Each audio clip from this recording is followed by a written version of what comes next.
Voilà, donc je vais effectivement parler plutôt des trous noirs d'un point de vue astrophysique. À la fin de l'exposé, si j'ai le temps, je vous présenterai des travaux qui sont faits dans notre groupe, donc qui sont faits avec des collaborateurs que j'ai mentionnés ici sur le transparent. Voilà, donc tout d'abord, je vais rappeler peut-être quelque chose qui a déjà été dit par Thibaut et Martha, c'est la classification des différents types de trous noirs astrophysiques, des trous noirs qu'on voit dans le ciel. Donc les trous noirs stellaires qui sont des restes d'étoiles massives, comme il a été dit, avec deux prototypes, ici Sinus X1 qui fait 15 masses solaires, donc un rayon de Schwarzschild de 45 km, et puis les deux trous noirs qui ont été observés en ondes gravitationnelles, et le premier événement observé par LIGO tout seul à l'époque. Les deux, le premier faisait environ 36 masses solaires, le deuxième 29 masses solaires. Il y a les trous noirs supermassifs dont Martha vient de parler, évidemment, donc je ne vais pas revenir dessus. Et enfin, il y a une troisième catégorie, d'ailleurs Martha aussi l'a mentionné tout à la fin en répondant à une question, c'est les trous noirs de masse intermédiaire. Donc là, on dit plutôt candidat trou noir parce qu'effectivement, il n'y a pas d'évidence dynamique très forte. Ce sont des objets qu'on voit comme des sources en X très lumineuses, et qui auraient des masses donc intermédiaires entre les trous noirs supermassifs qui vont de 10 puissance 5 à 10 puissance 10 masses solaires, comme l'a dit Martha, et intermédiaires entre ces trous noirs supermassifs et les trous noirs stellaires. Donc là, c'est plutôt, donc on est entre 100 et 100 000 masses solaires. Et un prototype, c'est HLX1. Je vais vous montrer juste une photo ici.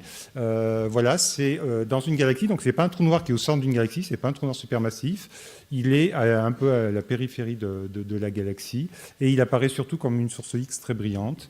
Et pour l'instant, c'est peut-être cette nouvelle catégorie de trous noirs, donc c'est un sujet d'étude et de débat très actif aujourd'hui.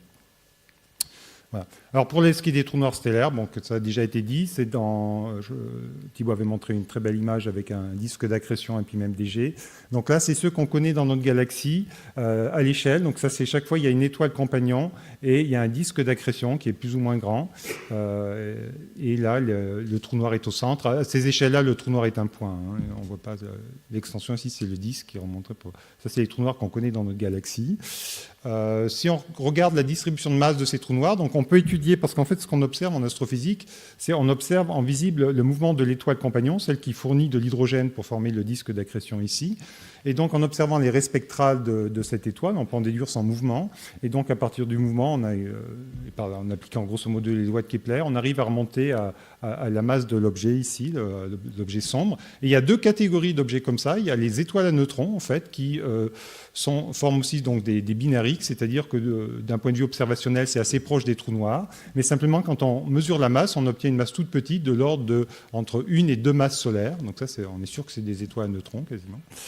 Et puis, on a des objets beaucoup plus massifs, ici plutôt de l'ordre de 6 masses solaires. Et donc, on a fait une frontière, ici une frontière plus ou moins théorique, entre les deux, parce que, comme le rappelait Thibaut, l'équation d'état de la matière nucléaire, de la matière de neutrons, ne peut pas supporter une masse plus grande, grosso modo, que 3 masses solaires. C'est la limite qui est marquée ici. Donc là, on pense que ce sont des trous noirs.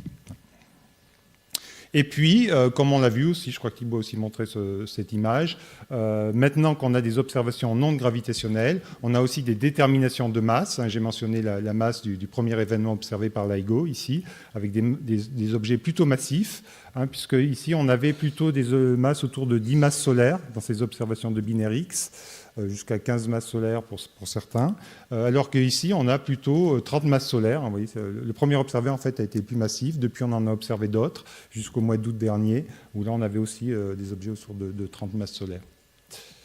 Voilà. Et puis, Martha en a parlé, il y a les trous noirs massifs au cœur des galaxies. Martha a montré cette image de M87, avec son trou noir central d'environ plusieurs milliards de masses solaires. Voilà, je ne vais pas insister là-dessus. Moi, je vais me focaliser plutôt sur le trou noir central de notre galaxie, qui est aussi un trou noir supermassif, bien moins massif tout de même que M87, mais il fait donc 4 millions de masses solaires. Thibaut avait montré une image, si vous vous souvenez, de différentes orbites autour de cette étoile. Si on fait un zoom sur l'étoile la plus centrale, elle s'appelle S2, et c'est une étoile qui fait une orbite en 16 ans, et elle va passer très prochainement au périastre, d'ailleurs au mois de mai prochain, elle va passer au périastre. Quand elle passe au périastre, en fait, cette étoile, elle passe quand même très loin du trou noir, c'est-à-dire qu'en termes de rayon de Schwarzschild, elle passe à peu près 1000 fois le rayon de Schwarzschild, donc elle reste dans la région d'espace-temps relativement plate. Par contre, sa vitesse au périastre, ça va être 2% de la vitesse de la lumière. Donc là, on a quand même un objet macroscopique, la taille d'une étoile, c'est même une étoile massive, qui se déplace par rapport au centre de la galaxie à 2% de la vitesse de la lumière. Donc c'est presque comme une expérience de physique des particules, sauf que ce n'est pas une particule, c'est une étoile. Donc là, on touche du doigt la gravitation relativiste, on va dire. Et donc cet objet et cette région du centre de la galaxie est abondamment observée. La raison pour laquelle elle est abondamment observée, d'une part, on voit ces étoiles qui nous renseignent sur la masse de l'objet central, mais aussi on peut se poser la question, est-ce qu'on peut essayer de voir ce trou noir, avoir une image, faire vraiment de l'astronomie sur ce trou noir depuis la Terre? Et donc ça, on peut calculer la chose puisqu'on connaît la masse de ce trou noir, donc on connaît sa taille, puisque, comme le rappelait Thibault, la masse de Schwarzschild d'un trou noir est directement proportionnelle à la taille, pardon, le rayon de Schwarzschild est directement proportionnel à la masse du trou noir.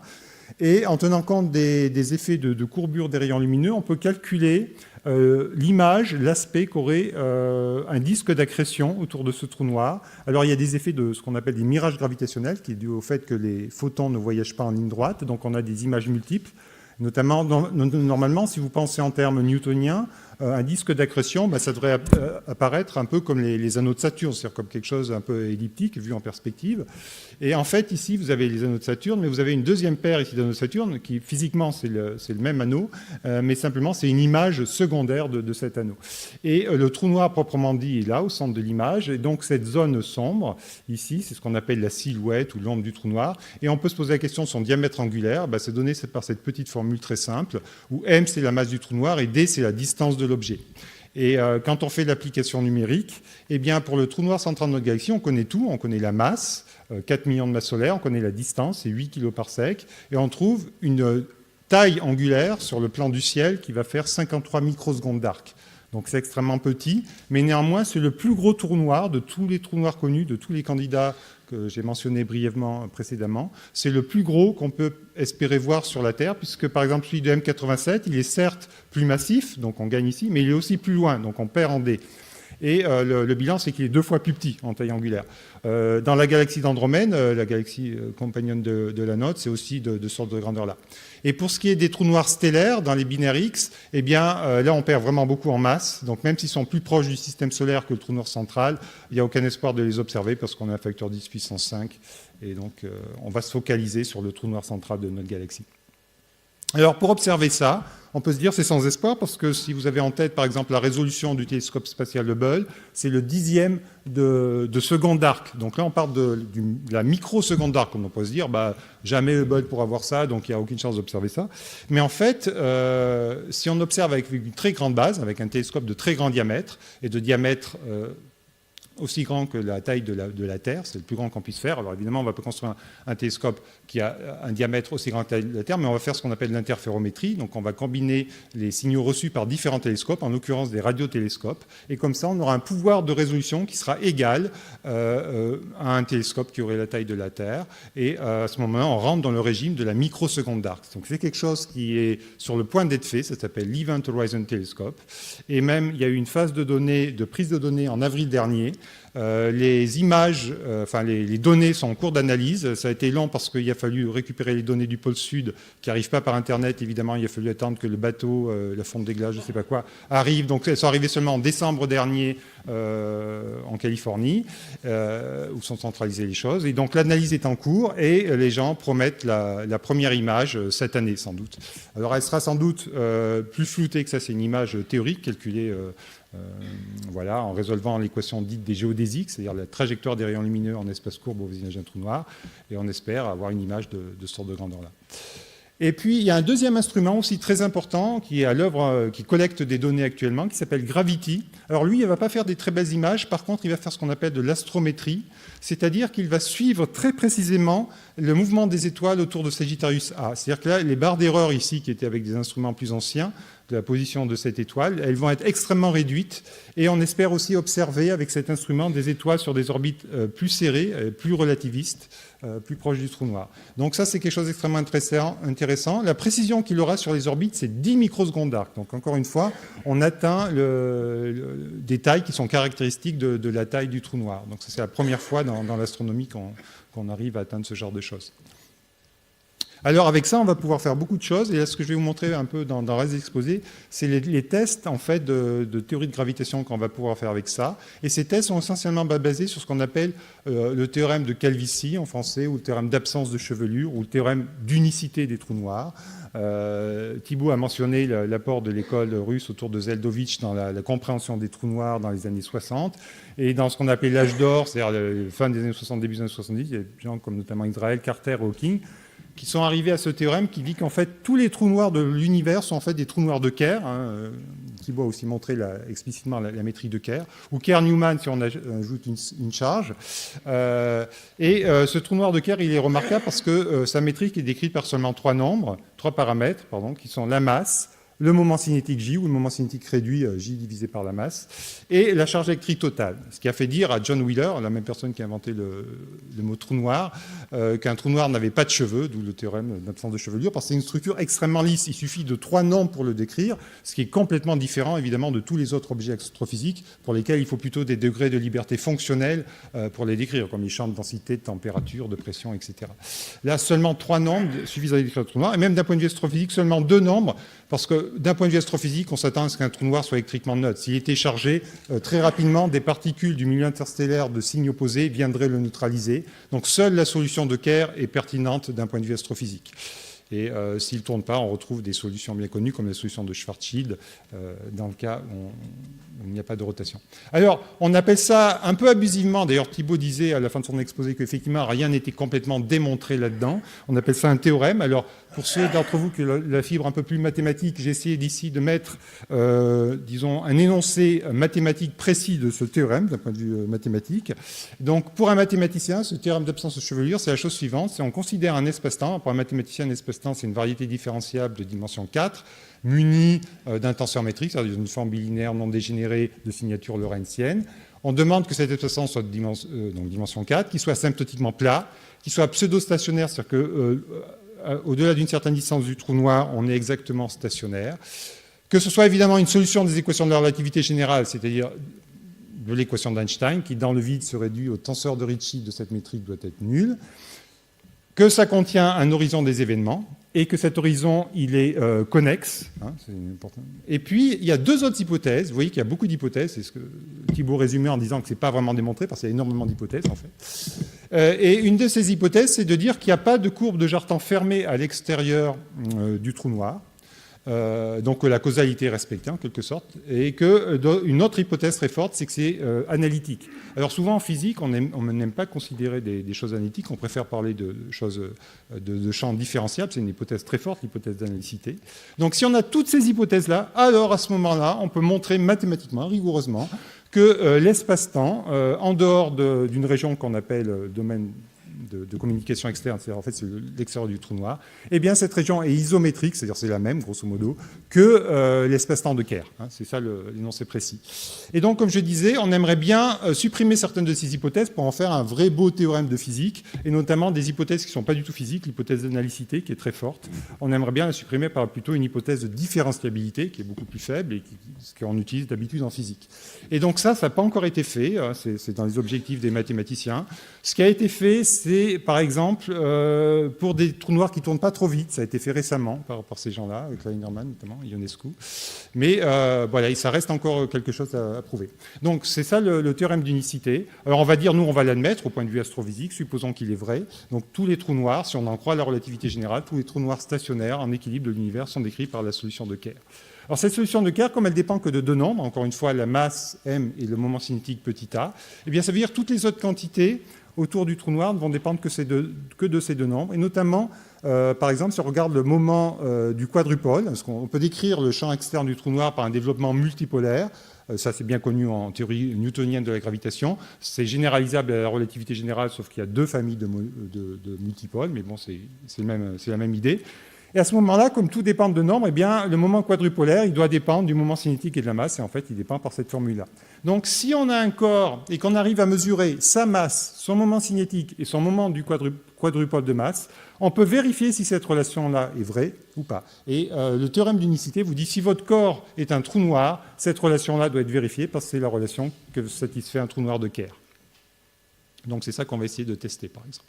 Alors, pourquoi tester ça? Pourquoi regarder des extensions, des variations par rapport à la relativité générale? Il y a plusieurs motivations à ça.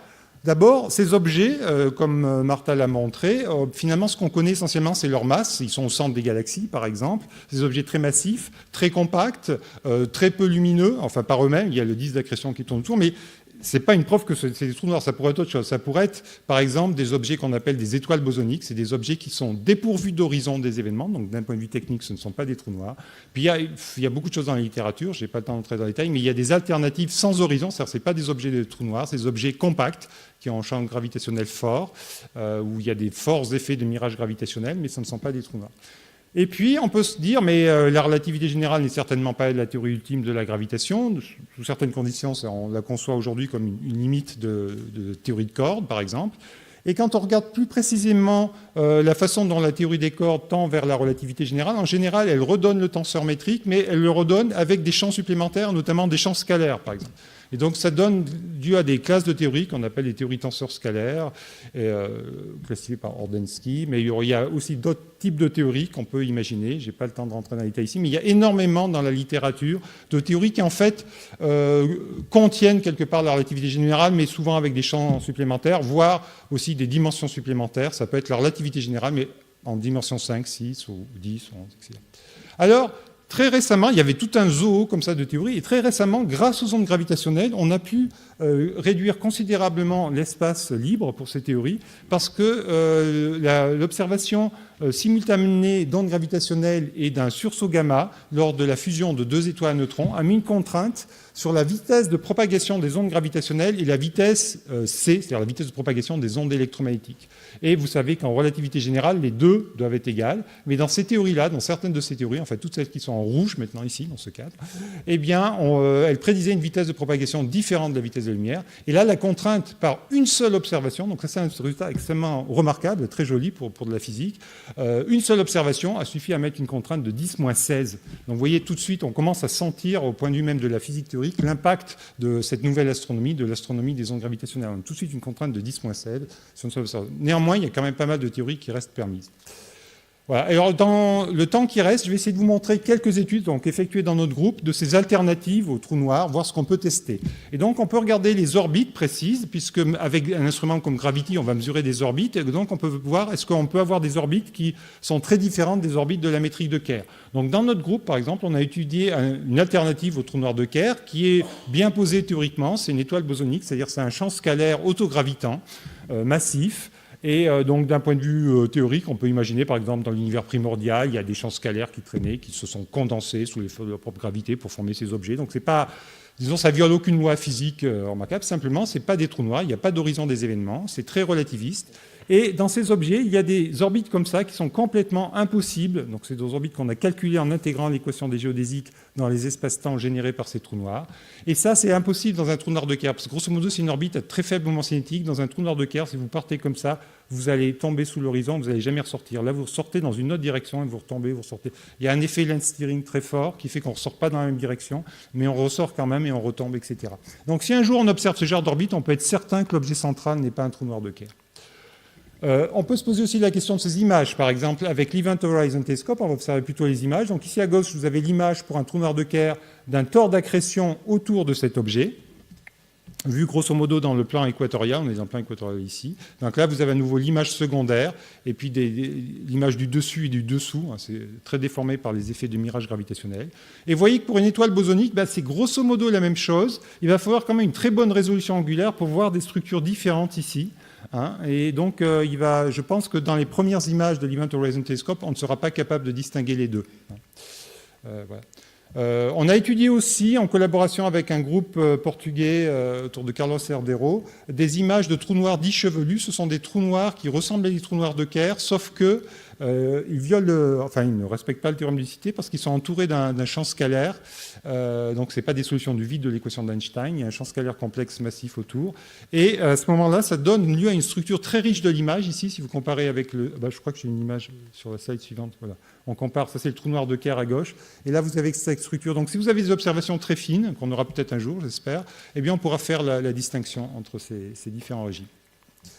Et puis plus récemment, on a même modélisé aussi des images de tores d'accrétion, de structures d'accrétion autour d'objets plus exotiques cette fois-ci que les étoiles bosoniques ou les trous noirs chevelus.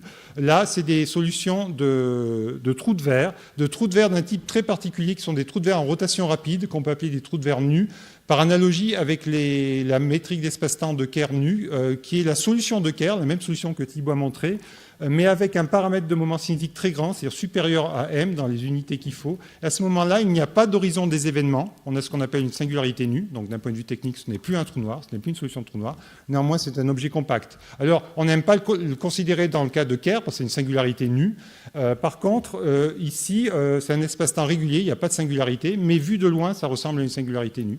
Et à ce moment-là, la structure de l'image, vous voyez, est extrêmement riche. Il y a une structure centrale très très riche. Et quand on fait un zoom sur la région centrale ici, donc on voit des images multiples, tertiaires, etc. C'est même très compliqué à analyser. On voit une espèce d'œil ou de zone. Alors là, c'est un code couleur. Normalement, c'est le bleu, ça veut dire que c'est très sombre.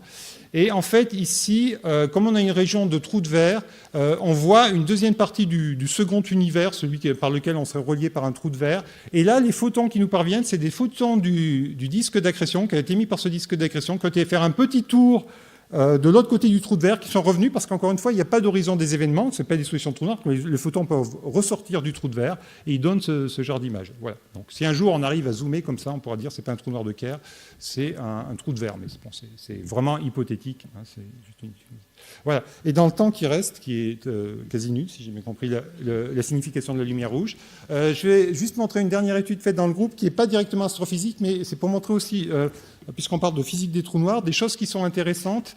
Et là, je vais parler de quelque chose qui a été mentionné par Pierre, c'est la fameuse conjecture ADS-CFT, ou qu'on appelle aussi principe de dualité jauge-gravité, ou principe holographique. Alors, Pierre l'a mentionné à propos du paradoxe, comme une façon de résoudre le paradoxe de l'information des trous noirs, mais il y a une façon beaucoup plus pédestre de l'utiliser aujourd'hui en physique, c'est pour faire des calculs dans des théories, des théories de champ trop compliquées dans lesquelles on ne saurait pas faire les calculs par ailleurs. Et un exemple typique, c'est la chromodynamique quantique, qui régit l'interaction forte au niveau des quarks en particulier.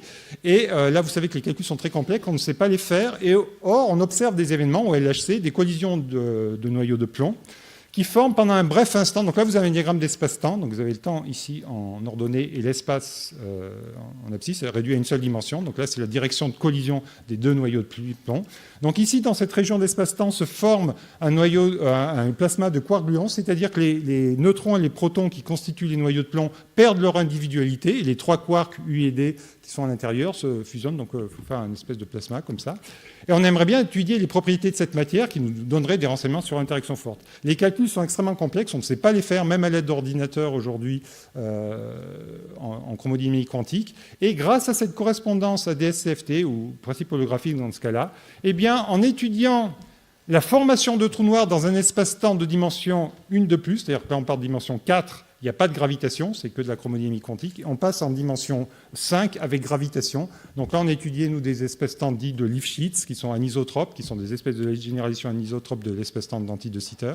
Eh bien, en étudiant la formation de trous noirs dans ces espaces-temps, on a réussi à dire, enfin surtout mes collègues russes, là, qui sont spécialisés du plasma quark-gluon, ont réussi à dire des choses sur la thermalisation du plasma dans la direction transverse à la direction de propagation. Et on a réussi à montrer aussi que la pression, c'était anisotrope, etc. Enfin, on arrive à dire des choses grâce à ce... Donc ça, c'est pour vous montrer un aspect contemporain de la physique des trous noirs qui n'est pas directement, même pas du tout lié à l'astrophysique, mais qui permet d'avoir des retombées donc en chromodynamique quantique en l'occurrence. Voilà. Donc je termine là-dessus. Donc les conclusions, c'est que la physique des trous noirs est vraiment... se porte bien, elle est vraiment très, très riche, on l'a vu tout au long de l'après-midi. Et puis surtout, c'est une nouvelle ère observationnelle. Vraiment, il y a deux types d'observations nouvelles. Ces observations à très haute résolution angulaire, pour la première fois en astronomie, on va voir un trou noir de près, on va voir des images de l'environnement de l'horizon. Évidemment, on ne verra jamais par définition le trou noir lui-même. Et puis, on a des images, on a autre chose que des images, on a des détections en ondes gravitationnelles, donc qui nous amènent des renseignements absolument unique sur les trous noirs, et notamment sur des tests possibles de théorie de gravitation et du théorème d'absence de chevelure. Voilà. Et donc pour ça, il faut étudier des alternatives théoriques, il y en a beaucoup, c'est ce que j'ai mentionné, et puis là, c'est ce que je viens de dire. Voilà, donc je vais conclure. Merci.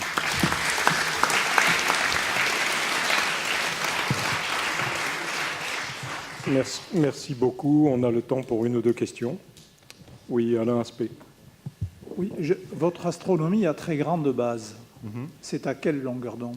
Alors, c'est millimétrique, c'est-à-dire c'est 1,3 mm de longueur d'onde. Donc, on enregistre avec des horloges atomiques extrêmement précises oui, ça nécessite pour avoir des la bonne phase relative. Exactement. D'accord. Exactement, Non, mais je voulais être sûr de ça parce que sinon, je ne comprenais pas.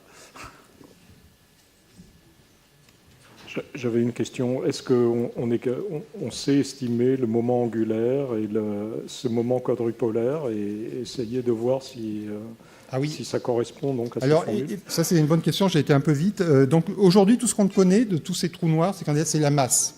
Alors, dans certains cas, on a des contraintes sur le moment angulaire, le paramètre petit a de Kerr, mais c'est assez modèle dépendant pour l'instant. C'est quand on observe les spectres des disques d'accrétion de ces sources X. La modélisation du spectre dépend du moment cinétique et dans la plupart des cas, ça oriente vers des moments cinétiques très importants de l'ordre du maximum permis par la solution de Kerr pour avoir un horizon, donc A voisin de M, 0,9 M par exemple. Mais ce qu'on espère avec Gravity par exemple et la mesure de l'orbite de l'étoile S2, c'est d'avoir accès directement au spin du trou noir. Donc on espère, en observant suffisamment sans doute plusieurs orbites de S2, malheureusement ça veut dire plusieurs dizaines d'années. Bon, je ne sais pas, c'est peut-être un peu théorique ça. Mais voilà. Et si on observe par chance une étoile plus proche du trou noir, sur une orbite de quelques années, voire quelques mois, ce serait idéal. Là, on aurait directement accès au spin et éventuellement au moment du quadrupole. Et là, on pourrait non seulement mesurer le spin, mais faire des tests aussi de ce théorème d'unicité, puisqu'on aurait le moment du quadrupole à ce moment-là. Jean-Paul Poirier, pour la dernière question.